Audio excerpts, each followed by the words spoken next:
My name is Danielle Castillejo. I am in the MACP program to become a therapist, and I am interning at REST, Real Escape from the Sex Trade in South Seattle.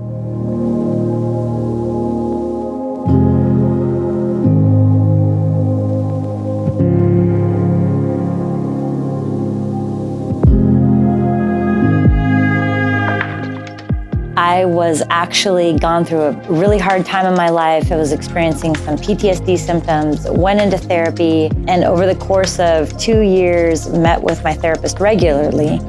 And she handed me a book one day called A Shining Affliction. And so I took it home and I read it in one day.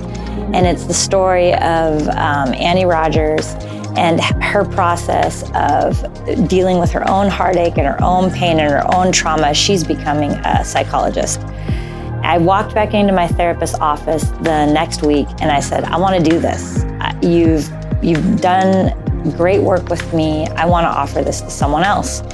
So I started looking around. My therapist was connected to the Seattle school, and the way she worked with me was with such kindness and such honor, and really challenged me to look at hard spaces in my life that I thought, well, that's what I want to do. So I applied to the Seattle school. A lot. I've really learned that it's so important to know who I am and where I've come from, and not just the trauma stories of my lives, but the ethnic identity I have, and how that impacts. I'm half German. My dad's German. I'm half Mexican. My mom's Mexican. And so how do those things come together? And I found that they really do come together, and they influence the way I thought and the way I think and the way I am thinking, the way I'm raising my family. And so being at the school has helped me unpack those things, and I'm able to bring it home, not just to clients or into a work setting, but I'm bringing it home to my family and asking new questions with my husband and my friends and my community.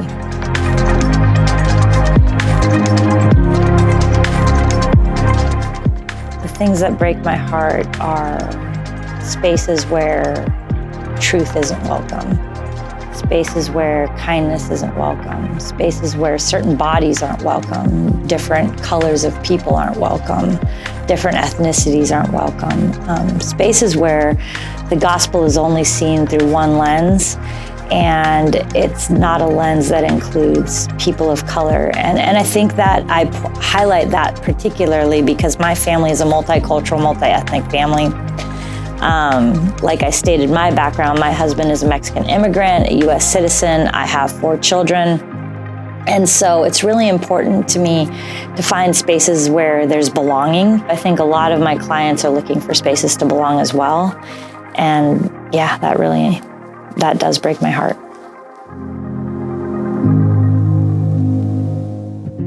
The title at my internship at REST is Survivor Engagement Specialist and Intern. On Mondays, I lead a support group for survivors of the sex trade, and it's an open group. The members shift every week, but once the doors are shut, that's our group.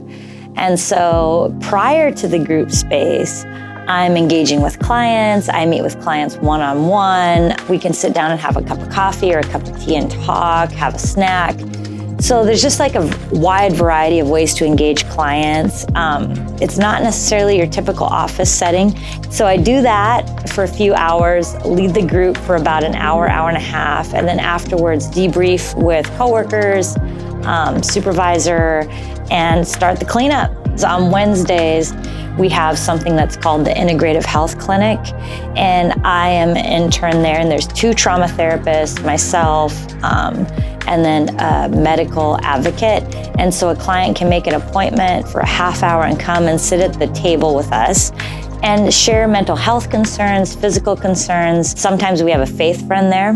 You want to explore faith issues, you can go do that. So it's a way to kind of brainstorm practical support for needs.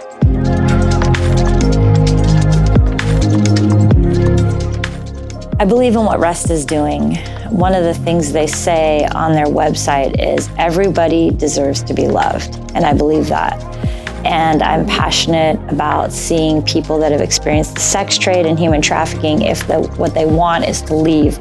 I'm passionate about joining them on that path towards freedom and healing. I have wonderful coworkers, people that love clients, and really an opportunity to work in a place that isn't setting up walls and barriers for care. We're actually brainstorming ways to take down barriers to access care. I've had a couple clients be able to move forward and get an ID card and pursue housing and make small steps towards changing their situation.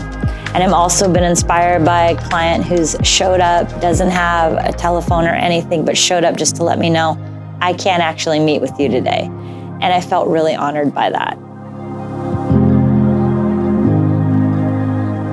When I think of life after the Seattle School and graduation, I feel a great sense of grief.